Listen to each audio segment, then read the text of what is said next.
ill etiquette to smoke a black now while I'm interviewing. The last three guests was on here smoking, so that's fine. Just because certain conversations get your nerves bad, so I already needed something to smoke. Okay. Yeah, the last three people was on here chiefing the whole time. So yeah, it's no big deal at all.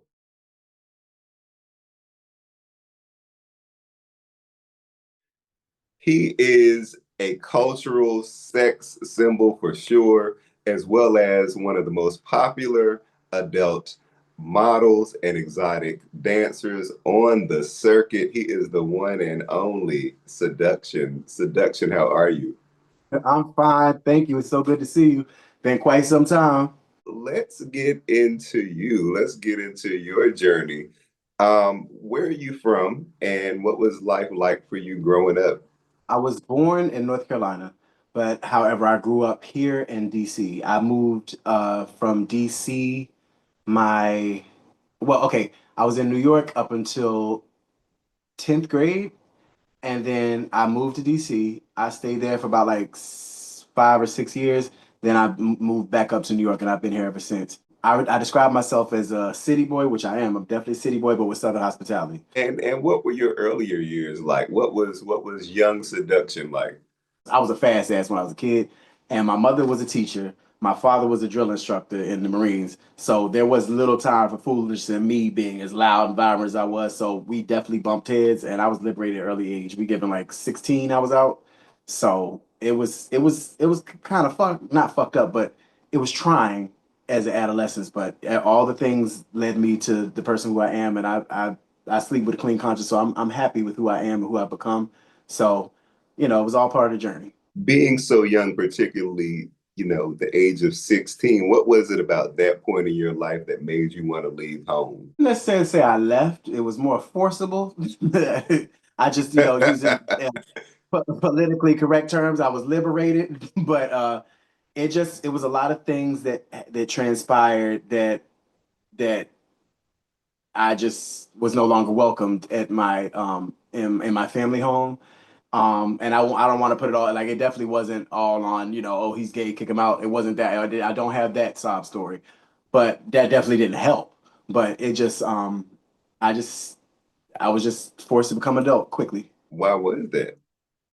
Shit happens where you and your parents just don't see eye to eye. You be like, okay, Yeah, deuce. yeah, I totally understand that. When did you Mhm. recognize that you had an attraction to other men? I guess 11th grade, that's when I was just like, yeah, shit is different. And then what happened was my first initial same sex interaction, because before that I was dealing with girls, lost my virginity to a girl, etc. I went over to this boy's house. He was a coworker of mine where I was working at as a teenager to pay for my course the corsages and shit for prom. That's where that's how long ago we back. But he told me that his cousin had saw me at the job and she wanted to meet me and she was trying to, see what's up. So of course me, who I am, a fast ass, I was like, oh yeah, we get it popping. They was like, they had liquor over there and shit. So I'm like, and mind you, I'm very been like 16, 17. So or even matter of fact, I think I was 16, 15 when that happened. And so I went over there and this is during this is during the time of St. Louis and shit. I had the little sun visor with the jersey. I had the headbands, the braids with the shells. I had all the wristbands. Like this is, I'm trying to paint the picture for you what the time era was.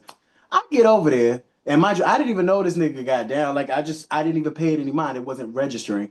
I get over there.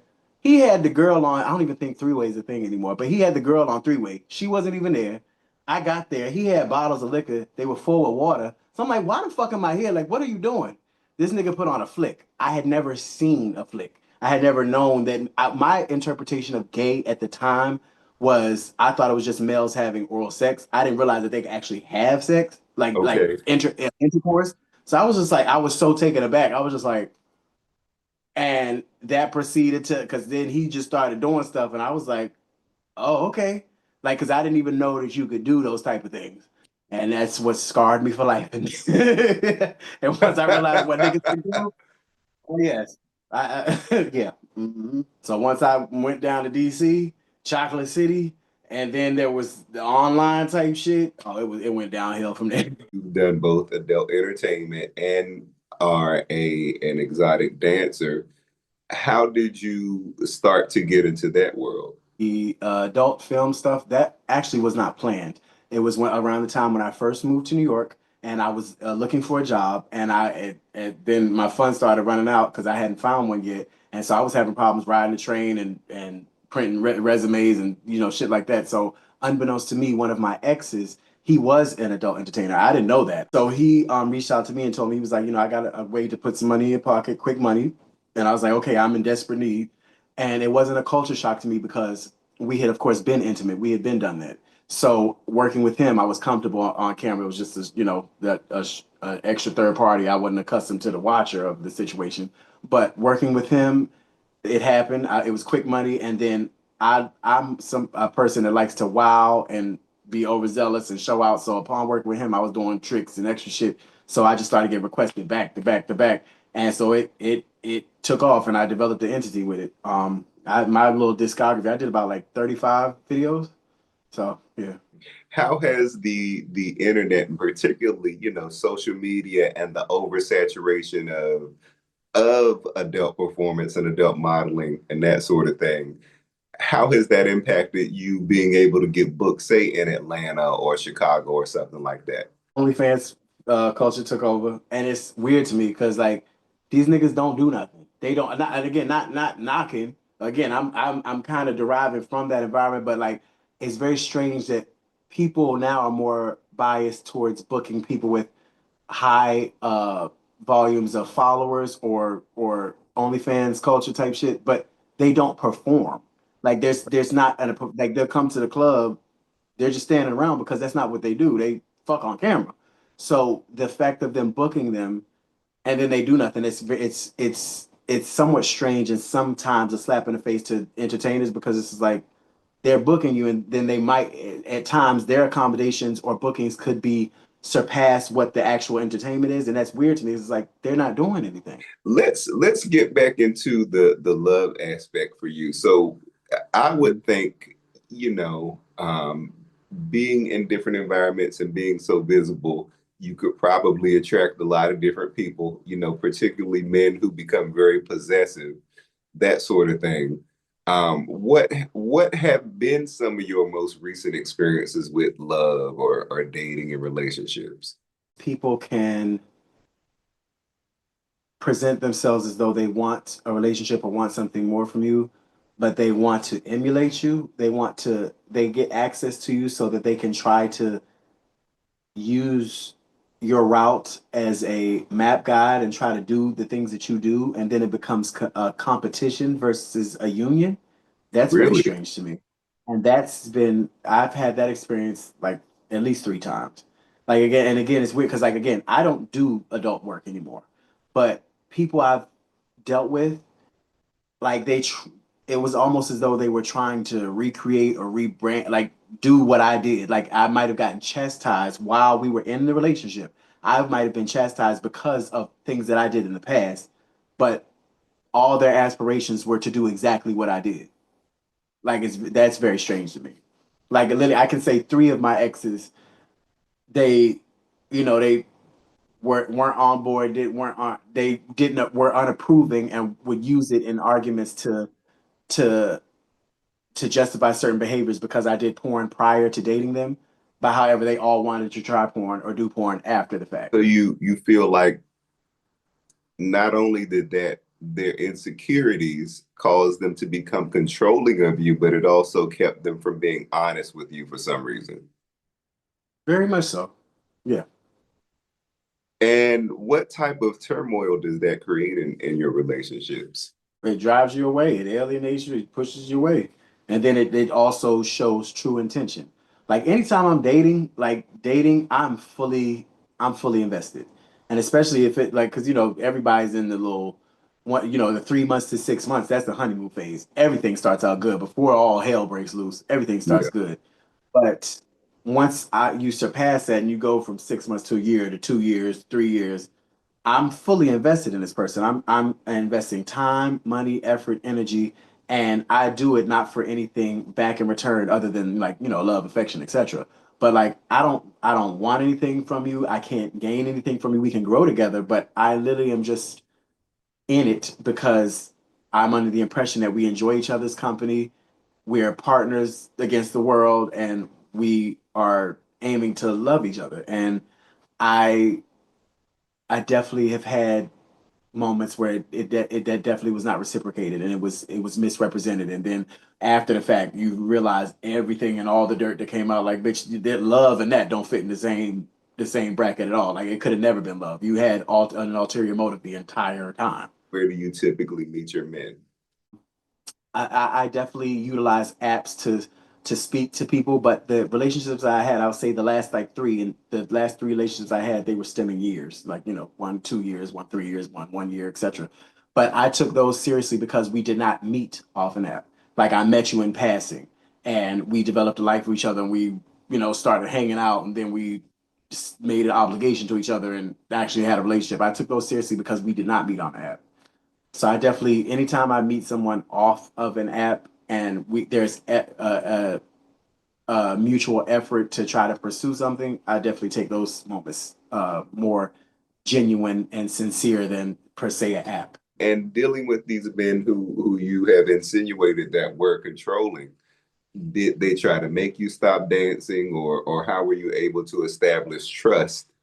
These men wanted me to stop dancing, but then also started dancing with me, and then get mad when, because again, I've been doing this for years, and my Yeah. my more or less, when you're part of these type of industries or communities, it's by hearsay, it's by word of mouth, it's by visibility. Like, you've seen me at LA Pride, or you've seen me in Miami Pride or something, so people want to book you that way. So just coming in, these people attach themselves to me, and not having that type of reputation or word of mouth, they weren't invited to the places I was, or booked at these places, and me being booked in those places, and that should have been a red flag. But again, I was so invested, I just didn't pay it any mind. But you get mad and you're upset, and you try to push your way onto the venue, and then you're like holding it against me, and think, oh, I'm doing something I ain't got no business because I'm working. Like, my nigga, I was working and doing this years before you, and I'll be doing as I'm doing it after you now. But like, things are strange. That's what I'm saying. Like, in conversations, like, things could be held against you, but this is technically, or transparently, aspirations. They want to do what you're doing, but they hold it against you, and then try to use you as a gateway to enter that space. Almost like you become competition and they want to overtake you, do better than you, and kind of push you to the side in the corner while still possessing you in a way. It's very strange. If I'm with you, it's us versus the world. Like that, and then I have, and which that's something I need to work on with myself. I tend to make myself like on some martyr type shit. Like, when I'm with somebody, they become my priority. What my being is to support you in any way I can, and ensure that you're okay. Like, I'm gonna be okay, but I'm trying to make sure you're okay. And people sometimes take advantage of that, or it's just, it does it, yeah. You make me even more curious now. So, how do you find the delicate balance between that contradiction that you have, of being, someone who obviously you love your freedom. You are in an industry that you do get a lot of attention and have a lot of really adventurous opportunities with finding the right guy for you and maintaining something that trust is in. Well, I can say I'm still struggling with that. Like, I can say I've been I've been single for quite some time now. Like, of course, I'm saying, like, I have my intrigues, and I have situations. I'll say, which sounds horrible. I hate when niggas say situations, but I have situations. But as far as a committed monogamous relationship, and I appreciate monogamy. That's not necessarily a thing, I don't think, anymore. But I But appreciate you monogamy. can be But monogamous. yeah, that's the way I prefer it. Like, the reason why I'm with this whoever is, because it's me, myself, and I. Like, I don't congregate with the locals. I don't fuck with a lot of people. My family is not with. I'm not near my family. It's me, myself, and I up here. Like, there's if shit hits the fan, I ain't got nobody to. to, I have very close knit friends, but as far as, it's me, myself, and I. So I take my relationships very seriously because they initially become my family. You are my Mm. family. You are my one. You are my person. You are my. If a nigga fuck with you, I'm liable to go to jail. Like that's just my relationships are very seriously. So I appreciate monogamy because if it's not monogamous, you're just a glorified fuck buddy, and then I could just have a fuck buddy. So, I mean, of course, being in, and even though it's a very adventurous career field that you're in, Mhm. you're vulnerable. And so, how do you create and maintain safety for yourself? Do you get it from friends? Are you spiritual? Like, how do you maintain that? I did a great deal of inner searching and inner healing and etc. So I definitely am more susceptible to embracing solidarity.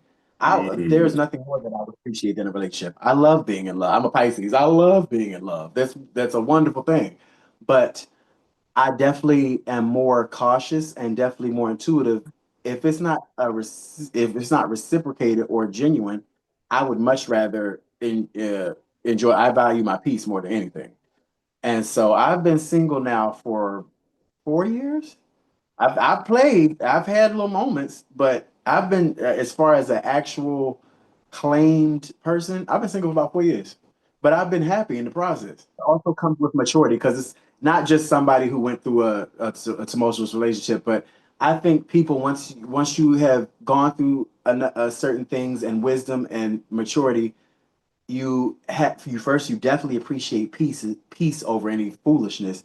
But I think a lot of people in today's society, as far as in relationships, I don't even think relationships are valued in that manner. Like people put out that online, but it's about the bag. It's about what can you do, and it's superficial. It's not real. And I am definitely in search of real. So until real comes along, I'm kind of okay. A couple more questions. So let's go back a little bit. I'm curious to know what made you stop doing the adult videos. What was it that made you transition out of that? Biggest thing, all money ain't good money. Then Yeah, second, it started getting oversaturated. And then I've seen some of my peers are no longer here. Then yeah, some of my peers, it's definitely an environment that you can easily get caught up in. Luckily for me, I have not had certain things like okay in life you want to try certain shit I don't want to try, I don't need to try. Like for me, as far as the adult work, that was primarily and only for a check. I was out here literally working. It may have not have been a 9 to 5, but I was working and putting in work for the compensation of it all. People now, again, it's just so much about visibility. People just be wanting to be fucking and fucking on yeah. camera and shit. That's just not, it's not an interest of mine. And then for the biggest thing, with my last relationship, I'll say, I don't want to attract or put out what I don't want. I want something of substance. I want something that's not for again, I don't want my partner to be hidden from the world because I'm visible. You can be visible too. We can both be great and be great together. But I'm not looking to be with somebody who their only aspirations is to be visible for other people. Yeah, I don't, yeah, I just am not. It's just I'll say this because again, I was part of it. I've outgrown it. It's no longer worth it for me. I can do so many more things, have so much more potential to do things. It was cool. I'm not ashamed that I pursued the adult shit because it awarded me a great many opportunities that I don't think I would have been able to do had I not. I internationally traveled to places I never thought I would have traveled. I've been booked in Paris. I've been booked in Guyana. I've been booked here and there and Trinidad and everywhere. Like places I wasn't gonna I didn't know how I was going to get there. I wanted to go there, but a way was made because of my entity. So I'm not ashamed of it, but I'm just not there anymore. And yeah. then now and back in the day too, it was more. I don't even know how to articulate it, but it's just every bitch with a camera phone now is fucking on camera. Yeah. I'm not an everybody type nigga. Like, no. How did you end up transitioning into exotic dancing? How we were just saying, like, they book the OnlyFans people. So now, well, back in the day, if you were on video, they booked you to dance. It's just some people had the ability to dance and others didn't. And I happen to have been one of the ones that had the talent to do so. And so much so that I was able to completely transition. Like I still carry the same weight dancing than that as I did with video shit. And then to be completely transparent, again with me stopping all video shit in 2015, my name still carries weight from that. And again, I ain't did shit in years, but just dancing has allowed me to keep that longevity, I'll say. Who are your favorite audiences? I can't say my favorite place to show out. I love showing out at a club, like because again, I I do things that other bitches can't. That's my whole shtick. And Because what are usually, some of those things? acrobatics type shit. I do a lot. I'm very uh expressive when I dance. And so of course I appreciate stages and podiums and poles and things like that. You can't, of course, you don't usually have that at a and not at a venue like at private parties, but I definitely enjoy doing private parties more because you get paid more. Yeah. When I'm out of state, I get paid quadruple, and it's lit. And then they request you, so that's definitely. I enjoy private parties, but I can why and then there's more people at clubs and stuff. So I appreciate showing out at a club, but I love a private party now. Your How do private dance. most memorable experience being an exotic dancer, something that stands out that you will never forget? I can perform fellatio on myself. So I was standing up on a bar and I had my head between my legs and I was doing what I do. Some dumb drunk motherfucker felt the need in Washington Heights felt the need to grab my stuff while I was doing that, but they pulled my dick and mind you, there was no saving myself because my head was literally between my legs and like that. So I literally began falling. Luckily, the crowd caught me though, but that was the only time that very close to fell. But that was memorable. I'll never forget that shit because I wanted to beat the fuck out of him, but I held my composure because that was every Wednesday I was guaranteed to come out of there with like $300-400. So I was just like, let me not fuck this up. But god damn it, just know you were touched by angel because I was about to beat your ass. But I what else is memorable? Definitely one night I worked in DC and I made over a rack. That was lit. That's not a usual. Like I make my money, but making over a rack in one night, that was different. I'll never forget that. And my bills won't forget that either because I paid my bills up for some months What after that. was special about that night? I think it was their grand opening. It's a club in DC. They used to rent out a female strip club and they used to have male it was a male review, so it was Stadium. multiple there. Yeah. And so I wasn't even trying to give them no extra clout. That's why I didn't say their name. But but I it used to be like 10 of us to come through and I was the headliner that for that their opening show. I came from New York and then there was like two from Atlanta and then the rest of were from DC and we showed out so bad that night. It was amazing. I'll never forget that night. That was fun. Definitely fun. You just shared about a couple of experiences that rattled your nerves a little bit, so we got to end it with this one. As an exotic dancer, and you're one of the most popular on the circuit for sure, and have been for a long time. So we got to hear this from you. Etiquette for people who come to a show to see some dancers. What are some rules that people should absolutely follow? For the fellas, what should they absolutely follow? Do not touch if you're not tipping. That's rule number one. Because the main people that want to touch is the main people that ain't got nothing in their hands. Then, if you got something in your hands, be mindful. We're all men. For whatever reason, people forget what a dick is or how it feels or what is a thing when they're on stage. First of all, when you rap, well, not all dancers dance erect. I'm one of the dancers that dances erect. So you have your stuff tied up so that it's more or less to give an analogy, it's like wearing a cock ring. So you keep your blood in there so you appear to be erect. I don't know what this is, and it's traditional across the board. I don't know what this is about niggas grabbing and twisting. That is the most painful thing in the world. They see you on stage, they grab and twist. I don't know what the fuck that is, but we all have a dick. You should know that that is not an enjoyable moment. Then people trying to put things in their mouth. Don't do that. This is not part of that's exceeding the show. You shouldn't do that. And again, it's not that's not something you can enjoy at that moment because you're wrapped up. You are in pain. People don't realize when you are wrapped up and you're erect, that is the most painful thing in the world. We have to change like every 15 to 20 minutes because it's so painful. People don't realize that and they just want smack, touch, grab, and twist.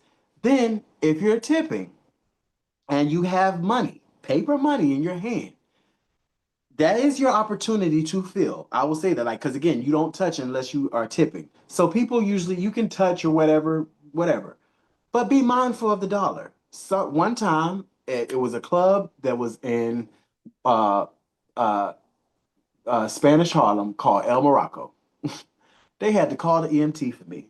Somebody sliced my meat with a dollar bill. Because again, all the blood is in there, so it's already like that. Somebody sliced my shit and it was bad. I got Is it caught. super sensitive or what? How did that Yeah, happen? it's super sensitive as fuck. It hurts. Like I can't stress to you how bad it hurts when strippers come out and they dig as hard. That is the most painful thing ever. So any form of touching is not a good thing. But we know that people are coming to see us and are entertained by us, and that's what they want to see. They either want to see ass or dick or whatever. So we understand you're excited and this is part of the show, but just be mindful that this is a very sensitive, even if you're not hard, this is sensitive body part. And that, but they again, the dollar, it's sharp. So you can cut things. And somebody cut me one time and it was terrible. It was bad. It's like what's it called? Promoters and shit. They market their entire parties around dancers. On all the flyers, there's dancers. On all the advertisements, there's dancers. But for whatever reason, in club culture, the promoters they treat dancers as though they are so dispensable. We usually are not accommodated very well. They try to skip out or be skimped with money and shit. But people are not aware of how much dancers actually, well, at least people who really do, because there are some dancers who don't do much or just wear American Eagle draws and do a two-step. But actual entertainers, there's a great deal of energy and effort that goes into it as far as what you put your body through. That's one of my biggest fears too, because I've been doing this shit for a long time. I hope and pray to God, let me knock on wood, that I never suffer from like erectile dysfunction or something. Cause like I've been wrapping my dick up for a day for years. But that's something like in my later years, that potentially could be something. Like I don't know, but I'm just saying like in general, there's a great deal that goes into performing, and people just like they don't they can't appreciate the effort that's put into it, and especially the promoters that's paying you, and then they have certain requirements and they have suggestions and things. I'm just like you don't even have the ability or capability to do what we do, but you somehow feel the need that you can tell us what we should be doing. That's very strange to me. Because I'm not gonna go tell an engineer which plug he should be putting it in. I'm gonna leave that to you because that's your profession. I know what I paid you for, so definitely honor the obligation. But me telling you how to do some shit, and definitely if you know your what you are good at and what you've done, if you've been doing it for long enough, there's very little that you need to be telling me because myself, I actually enjoy performing. So there's nothing better than I like getting on stage and doing what I do. So some promoters just get out of pocket with that sometimes, and especially for not as much pay as you should be paying.